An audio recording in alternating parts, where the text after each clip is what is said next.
亚洲重燃战火，泰国与柬埔寨边境爆发冲突，一战解决两国百年恩怨。7月24日凌晨，泰国与柬埔寨打起来了。说实在的，泰柬边境冲突并不是新鲜事，二者在边境上的争议已经存在上百年了。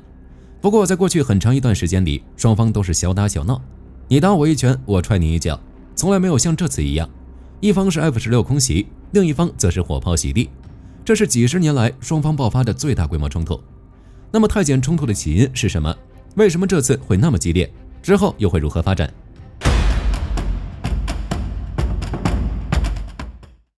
泰柬边境冲突并没有爆发很长时间，但是过程相当激烈。7月24日凌晨交火，这时候还是士兵拿着步枪突突突，但当天上午泰国就出动了 F-16，摧毁柬埔寨2处军事设施。柬埔寨这边也没有坐以待毙，抛出了冰雹、火箭炮等重武器袭击泰国阵地。随后冲突愈演愈烈，泰国出动地面部队发起了尤塔伯丁战役，以 T-84 和 VT-4 为前锋向前推进，柬埔寨军队则是以 T-55 59式迎战。与此同时，空袭、火箭炮打击也没有停止。规模如此大的冲突已经严重影响了双方边境线附近的居民。根据双方公布的数据，冲突已造成上百人伤亡，超过10万民众被迫疏散至安全区域。但即使如此，冲突依旧没有停止的迹象。在这种情况下，特朗普参与了进来。7月26日，特朗普在社交媒体上表示，已经与柬埔寨首相和泰国代理总理通话，两国领导人同意立即会面，并迅速达成停火协议。不过，根据最新消息，冲突仍在继续，停火遥遥无期。那么，泰柬双方为何会爆发大规模冲突？什么时候能够停火？泰国与柬埔寨爆发冲突，火力军并不意外。在两国近1000公里的陆地边界线上，有相当一部分都存在争议，原因还要追溯到很久很久之前。当时泰国还叫暹罗，为了争夺老挝的地盘，与越南爆发激战。虽然泰国赢了，但结果并不是很好，因为法国人杀了过来，在拿下越南后就开始暴揍泰国，抢走了老挝全境，还顺手拿走了泰国湄公河东岸的大片领土，后面就没有太大的动作。之所以把泰国留了下来，主要是在这个时候英国已经拿下了缅甸，于是泰国就被作为英法的缓冲国，双方都没有对其发动进一步的攻击。不过对于泰国来说，这并不算一个好消息。在此期间，英法抢了不少泰国地盘，二者走了之后，英国拿下了地盘留给了缅甸，法国拿下了地盘留给了老挝和柬埔寨，泰国什么都没吃到。更难受的是，法国在分东西的时候压根没考虑太多东西，拿一个地图一画就定了，这就导致有些地方的分配很不合理。比如博维夏斯，在1904年，法国通过法仙条约把博维夏斯分给了柬埔寨，但这地方是泰国长期实际控制的地区，柬埔寨想要拿回来，泰国不承认。即使国际法院等跨国机构介入，裁定博维夏斯属于柬埔寨，但泰国还是老样子，不给。在柬埔寨看来，法国、国际法院都把博维夏斯给我，你为什么不给？但是在泰国看来，这一片地本来就是我的，现在划给你，还跟我争博维夏斯，不可能。于是寺庙以及周围的 4.6 平方公里土地就成了争议地区。双方有争议的地方其实不止博维夏斯，在奥多缅基省一带有很多地形复杂、标识不够清晰的地方，双方都有争议。之所以看重博维夏斯，主要是这地方海拔高，处于湄公河沿岸，可以覆盖泰国东北部平原，控制该地区就意味着掌握军事制高点。也正是因为属于战略要地，所以柬泰双方一直争来争去，时不时的爆发物理摩擦。但是在这个阶段，双方都在控制冲突的烈度，毕竟博维夏斯没有经济价值，不值得双方全力作战。那为什么本次边境冲突的规模会那么大？原因其实很简单，博维夏斯升值了。有消息称，双方爆发冲突的根本原因是因为博维夏斯地下存在价值6000亿美元的稀土矿，而泰国与柬埔寨刚好面临经济压力，因为美国要加关税。为了缓解国内的经济问题，博维夏斯就成了香饽饽。对于这个消息，火力军持怀疑态度，毕竟稀土矿这东西并不是很稀奇。土耳其之前表示，他们国内挖到了6.94亿吨的稀土，瑞典、挪威甚至是格陵兰岛都发现了不少稀土，开采起来还算容易。稀土矿的难点是提炼，对冶炼的技术要求很高，加上专利大多在中国手里，这稀土矿到底值不值6000亿美元难说。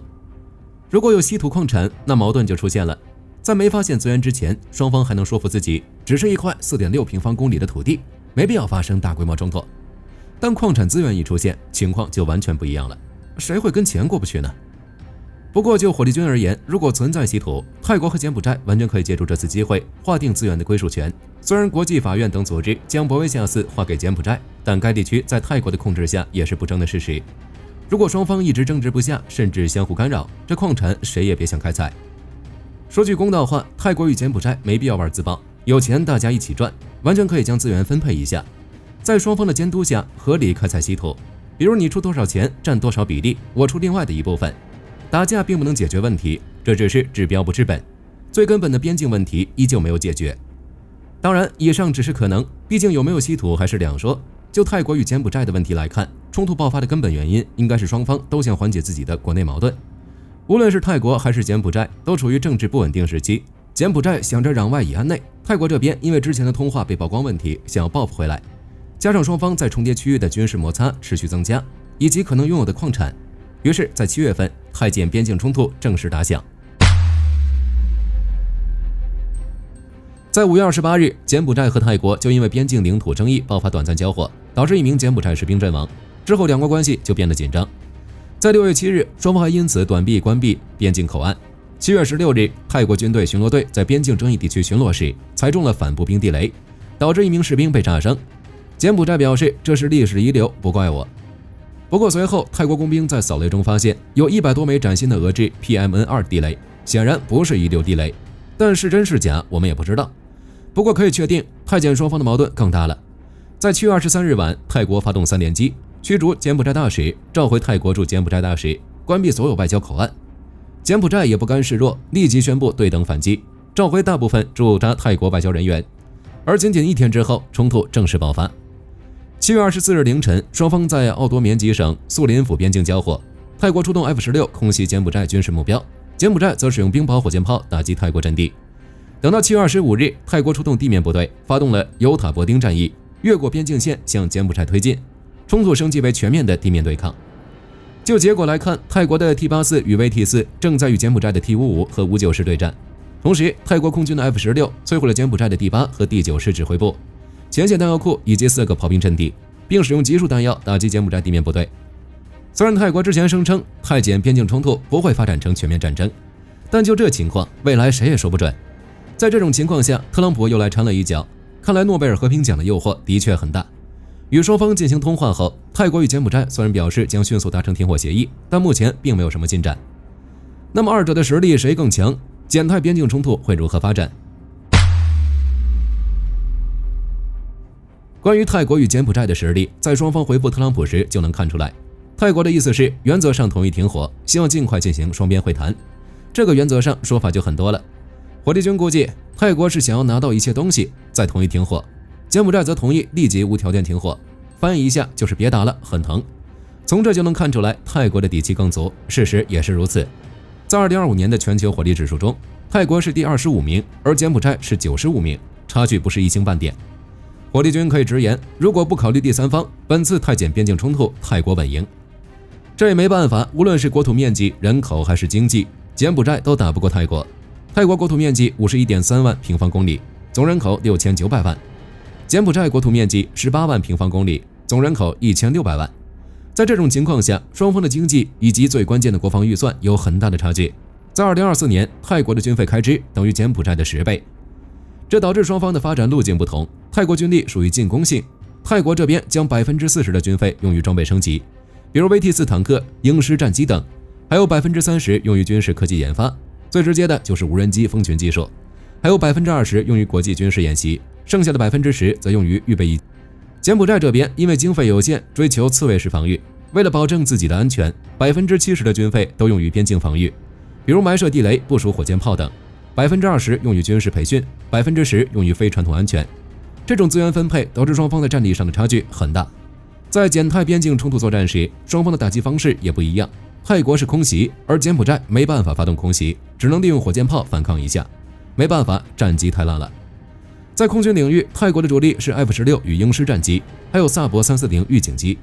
柬埔寨这边主力是老掉牙的米格21，预警机都没有，其作战飞机总数只有25架，而泰国有493架。重点是柬埔寨的米格21已经全部停飞，实际作战飞机数量为0。在本次冲突中，柬埔寨不是不想用战机，而是无机可用。在陆军领域，泰国的主力是 T-84、VT-4，总数量635辆。柬埔寨的坦克数量与泰国差不多，但是质量太差了，主力是 T-55。眼熟吧？苏联研制的主战坦克，1945年3月问世，至今已经80岁。在乌俄战场上，俄罗斯也用了 T-55，但俄军更多是将其作为远程火力使用，而不是用来攻坚。T-55，俄罗斯也知道这种老古董没办法用在最前线，估计一炮就给干掉了。但柬埔寨没得选，只能拿 T-55来对抗 T-84，结局如何，火力军就不用说了吧。至于双方的海上实力，一句话就能说明：泰国有航母，也就是查克里纳吕贝特号，虽然小了点，只有 1.15万吨，但好歹是航母。柬埔寨海军的主力是巡逻艇与摩托艇，压根儿就没办法比。除了武器装备，泰国与柬埔寨的兵力有很大的差距。仅海陆空三军现役总兵力，泰国武装力量大约为36万人，柬埔寨总兵力22万人。在泰国这边还有20万预备役，随时都能扩编。柬埔寨几乎没有公开预备役数据，双方的实力差距导致冲突几乎一面倒。